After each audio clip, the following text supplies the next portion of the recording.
Hour number 2 on a Wednesday. Chris Brown, Steve Tasker with you. One Bills Live is the show. Thanks for joining us. And joining us now on the show, a man who'll be calling the game on the NFL on CBS. It's play-by-play announcer Andrew Catalon, also the play-by-play man for the Bills preseason television broadcasts with one Steve Tasker. And Catman, thanks for joining us as always. You'll be up here for Saints-Bills to call it for the NFL on CBS. And the Saints are a team that you have already called one of their games just last week up in Seattle. What, at first blush, maybe struck you about this Saints team? Obviously off to a tough start here at 0-3, and I think we kind of anticipated it might be a rough go at the start for Kellen in his first year as head coach down there with, finally the cap purge that they had after pushing and kicking the can down the road so many years. They've kind of stripped the team of some talent. What was your first blush assessment of this Saints team? Good to see you, boys. Looking forward to getting back up to Buffalo this weekend. And you look a lot better than the Saints did last week. That was a really rough performance out there in Seattle. Game was pretty much over after the first quarter. And I think the big thing for them, the two things, the special teams were just a total nightmare. 95-yard punt return for a touchdown. They allowed a 60-yard kick return. They had a punt block. They missed a field goal. Everything went wrong in the special teams department. And they also had 11 penalties. And penalties has been a huge part of their season so far. They're among the league leaders in penalties per game and penalty yards per game. And, as you pointed out, Brownie, they purged a little bit. They're starting to rebuild. They got a first-year head coach, and they're not going to be able to overcome mistakes in those two departments. Cameron Jordan said it after the fact. They're not good enough to commit that many penalties and also have that many special teams mistakes. So I don't think they're as bad as we saw or as I saw last Sunday, but they have to get better in those two areas to try to be a little more competitive, which they were in their first two games. They came close week 1 against Arizona and week 2 against San Francisco. Yeah, they actually looked pretty good against San Francisco. I mean, I'll say this. I told Brownie that I like Spencer Rattler as a quarterback a little better than I like Mac Jones for the 49ers in that game. He's much more physically talented. It seems like they use a little bit up-tempo to get him a little bit more comfortable and simplify the defensive read, maybe get him going fast so the defense can't be as complicated or as disguised. But I thought Spencer Rattler thus far this season has shown some stuff that maybe he's got some promise and they could build around his talents. Yeah, you nailed it, Steve. They do love the up-tempo. That's something Kellen Moore wants to do more of. Rattler told our crew last week that he did it a lot in college, feels comfortable with it, and we certainly saw it a lot last week in Seattle. Some of it because they were behind, but a lot of it because that's the way they want to operate. And as far as Rattler, he's got a big chip on his shoulder. I think that he has had some adversity in his collegiate career, had to transfer. And also, he's sitting at home in April and he sees that the Saints draft a quarterback, Tyler Shuck, in the second round. And that he told us he went right back to work, literally went out the door to the gym as soon as the Saints picked him. And he said he wasn't, totally caught off guard by it, but that has motivated him. So, I think that Saints fans hope that he's Drew Brees light. He's not Drew Brees, but that he can, he's that smaller stature, can move in the pocket. He can use his legs. They didn't take a lot of shots down the field last week. That's the one part of his game that I don't know too much about as of yet. But you're right. He's got a little spunk about him and probably will be fired up to kind of come on the road and see what he can do in Buffalo.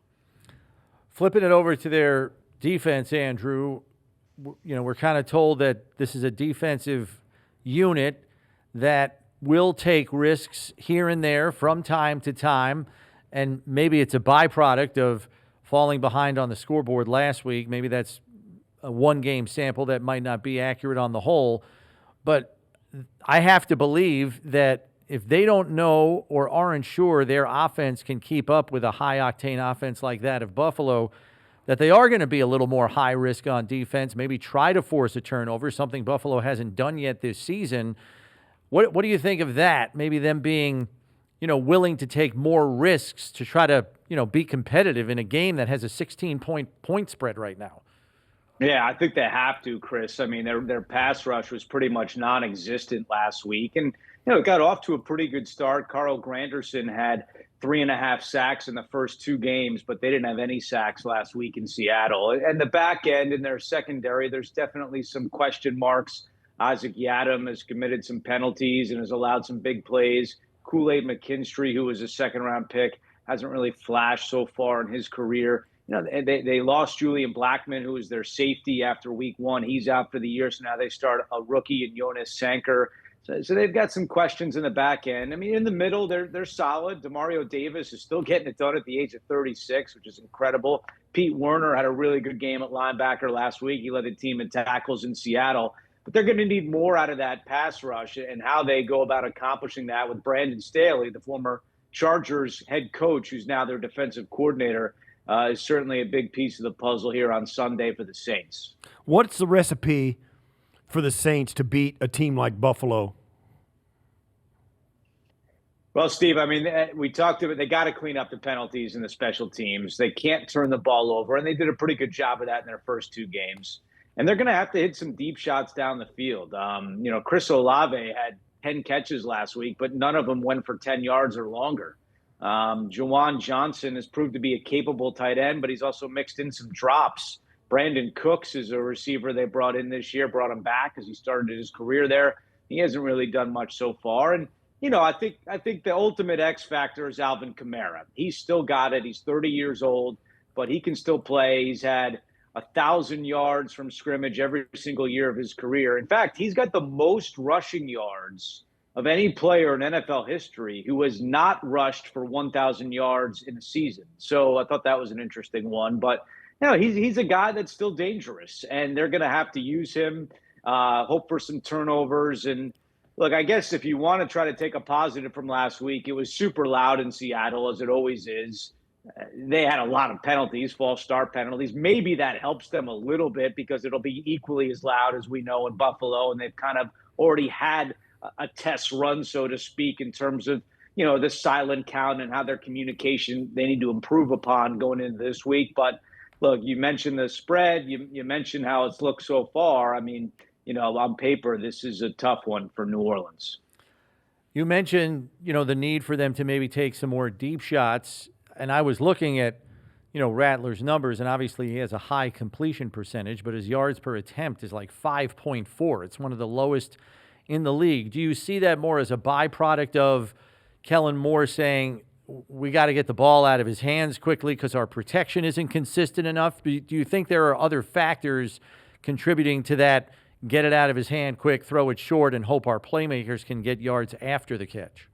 Yeah, I think, Chris, to your point, turnovers were a big problem for Rattler last year, and Kellen Moore told us that was priority number 1 to clean up the turnovers. So I think it is a little bit of that dink and dunk. Let's protect the ball. Let's not give it, let's not turn it over. He did have a pick last week, but, he's done a pretty good job in that department.